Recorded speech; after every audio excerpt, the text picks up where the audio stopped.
In the previous video, I explained how Mars, the god of war, was esoterically connected to the ritual of voting. Since then, I started to research the connections between voting and ancient Rome. The United States government was modeled after ancient Rome. Like Rome, we are a republic. In ancient Rome, the people voted at the Campus Martius, which means Field of Mars. And the voting was scheduled to account for farming schedules. This was done by the altar of Mars and the temple to Apollo. The campus was needed to fit the large number of voters. Now, if that hasn't convinced you yet, then think about the word campaign for a minute. The word campaign is used in war, which is connected to the god of war, otherwise known as Mars. So campus, as in Campus Martius, is related to the word campaign. Now that we have looked into the word campaign, as in presidential campaign, let's take a look at the word vote. The etymology of the word vote is as follows: the formal expression of one's wish or choice with regard to a proposal, candidate, etc., from Latin votum, a vow, wish, promise to a god, solemn pledge, dedication. And since the word vote is related to the word vow, the etymology of the word vow is as follows: solemn promise, from Latin votum, a promise to a god, solemn pledge, dedication, that which is promised, a wish, desire, longing, prayer. Noun use of votus, past participle of vovere, to promise solemnly, pledge, dedicate, vow. From the Proto-Indo-European, to speak solemnly, vow, preach. It is related to the Sanskrit vaghat, or one who offers a sacrifice. I pray, to devote oneself to a religious order of life, to bind oneself. So clearly, the word vote has pagan occult ritual origins. If you extrapolate further on this topic, you will come to the word votive. As in to leave a votive offering, as an occult pagan ritual, where one leaves a votive offering to appease a pagan god in hopes of receiving some divine favor in return. So to put that within a modern context, the vote is your votive offering to the god candidate, like a prayer of supplication, in order to seek some personal favor in return. Knowing your request requires sacrifice on your part, with little or no promise that the god you placate with your votive offering will ever answer your request favorably. So you cast your vote for a candidate who may or may not honor their election night promises. Now we will return to the concept of votive offering in just a minute, but first, let's take a look at the word cast, as in casting a vote. The word cast is also used in several occult contexts. The first one being casting a spell. This is similar to the word broadcast, as in a television broadcast, where a spell is hypnotically cast on the mind-controlled viewer. Also, in movies, a director casts an actor into a role, and the list of actors are called the cast. During the crucifixion, the Roman soldiers cast lots to see who would win the cloak of Jesus. What I find interesting about this is the implication here that the Romans were gambling, as in playing a game of chance, and yet all of the Bible prophesy that predicted the coming of Jesus had the implication of fate. So there is this subtle contrast between chance and fate.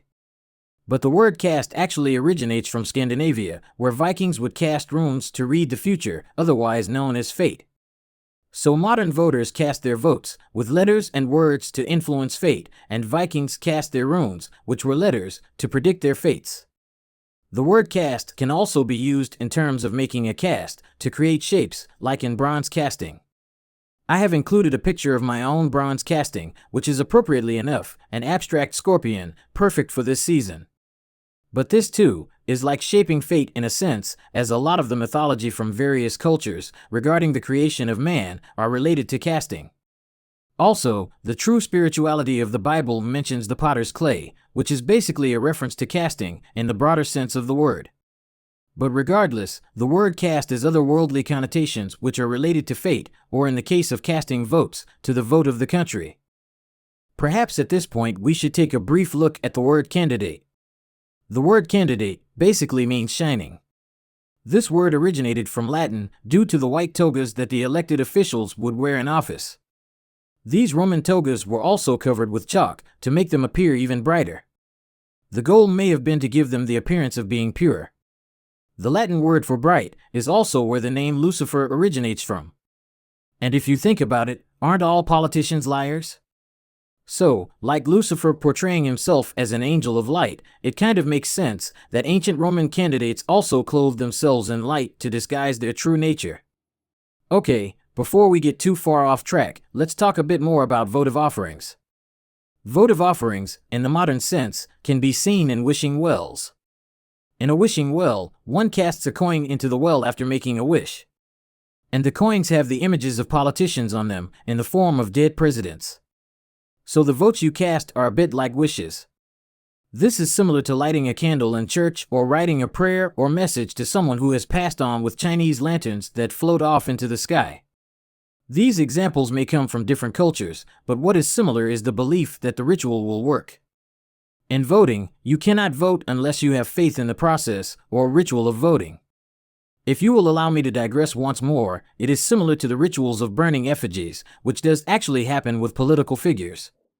While this is not voting per se, it is indeed part of the political process of deification of political figures. In the case of effigies, a thinly veiled ritualistic example of this would be Burning Man. Burning Man is a modern descendant of ancient Celtic rituals.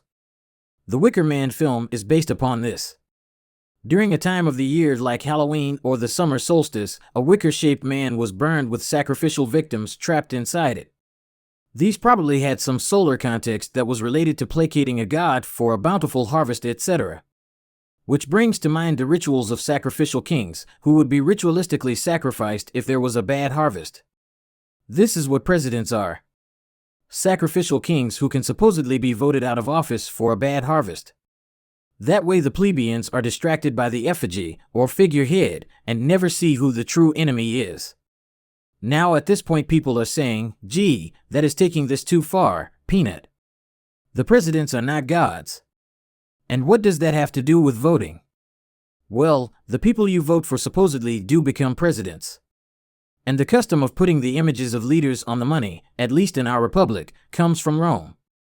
Then you have all these bronze statues of the presidents like the Lincoln statue, where they are portrayed like giants.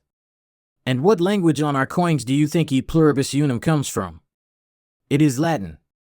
You cannot make a votive offering to the wishing well without one of our presidential gods on it. But still not convinced? Look at the dime. Do you see that laurel crown? That is the crown of Caesar. And you do know what Caesar was, right? Caesar was a self-proclaimed god to the Romans. Very similar to pharaohs in Egypt. Still not convinced? Okay, fine, look at the pyramid on the money. What? You are still not convinced that the presidents see themselves as gods? Okay, fine. Look at the Egyptian obelisk in Washington, D.C., otherwise known as the Washington Monument. And you still can't see it? Okay, look at this painting of George Washington. This is called the Apotheosis of Washington. The title literally means George Washington is becoming a god. Now do you see it? Anyway, let's take a look at some more examples of votive offerings. In ancient times, people would inscribe words onto lead tablets and then place them in bodies of water or bury them below the ground. There were requests made of the gods for love, business, and revenge. Think of this like a write-in candidate. In general, votive offerings were made to establish a connection with the divine, appease a deity, and/or to gain favor with supernatural forces.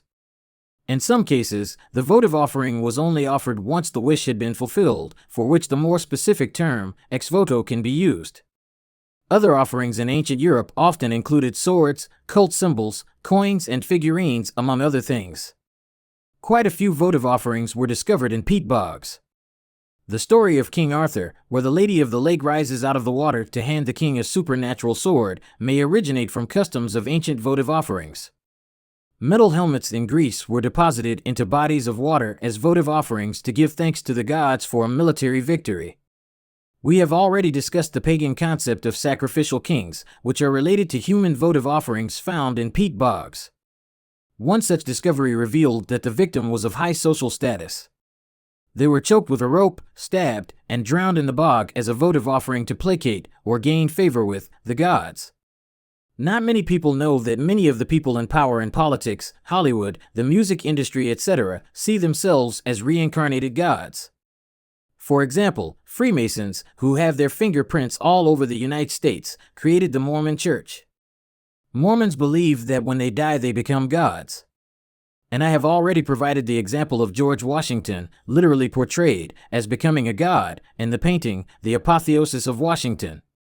So there is evidence to back up what I am saying. So your vote is like a vow to your political god, so to speak.